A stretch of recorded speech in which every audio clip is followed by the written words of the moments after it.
Invite a budget blind style consultant to show you how to transform your rooms just by changing your window coverings. Canada's #1 choice for window coverings. Visit budgetblinds.ca today. Moses joins us for our first look at sports, and it's been a long wait for the Lloyd Barons since their Wheatland Football League lost in the semifinals. Yep, but the Barons have some good news. They found another opportunity for some hardware. Of course, they entered zones last weekend. However, the team they were going to face didn't show up, and I mean that literally. So with a bye to the next round and an extra long layoff, the Barons are back on the practice field, gearing up for what will be their toughest test Saturday. This weekend will mark 3 weeks since the Lloyd Barons last took a meaningful snap in a ball game, leading to a team that is amped up and finding positives after a long layoff. We've had a real good chance to get healthy and get our wounds healed up, so we're very, very good that way. On the other side, it's been a little bit tough, keeping guys focused, and we've tried to have fun, and we've tried to make sure guys are focused, but they're ready. They're ready to go and hit somebody in a green and silver jersey rather than purple and gold.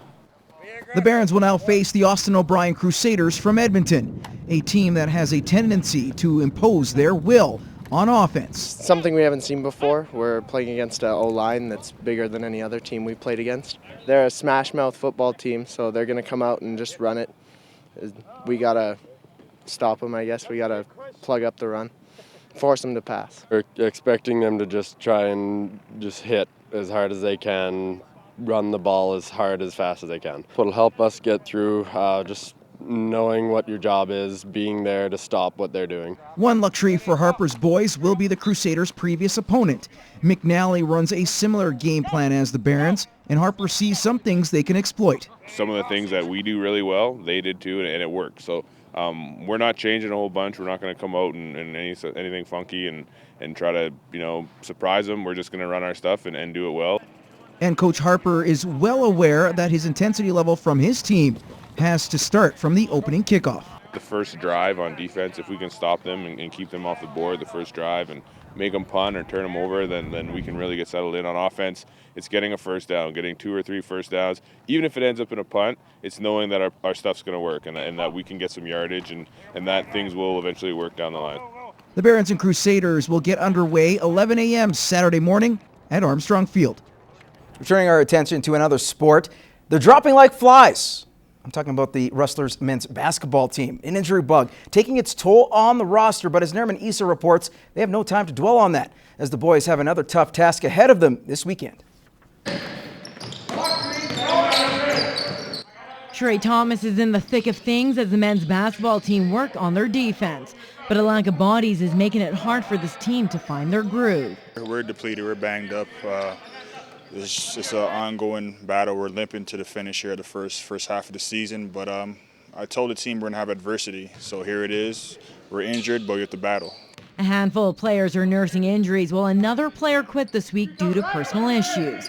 But Thomas says the show must go on. Whether it's the first half of the season or towards the end of the season, everybody has a nick or bruise or a strain here or there. You just have to battle through mentally. It's been a battle, winning some, losing some, but we try to win everything. But you can't win, but it's been fun. It's a challenge, and we just keep sticking together, trying to fight through the rest. Hopefully the end could be more positive than negative. So this weekend marks roughly the halfway mark of the season. The team has found some consistency, but not in the best way.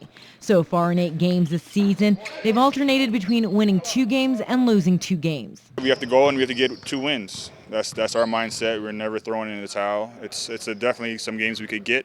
So you just have to maintain your focus and come out ready to play. The men's team is coming off a tough weekend, losing to Keano after being outscored 211-229 in 2 games. This weekend, it's a matchup against another #1 team, Nate. The guys know individual play has sunk them before, and Nate will feast on that mistake.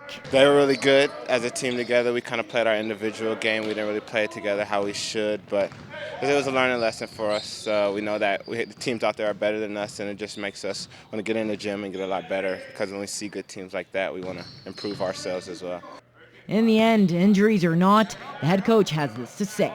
We're strong, right? It's not about how many players you have. It's about the players you have that are ready to battle. So hopefully the 8 or 7 or 6 or 5 that we have are ready to go.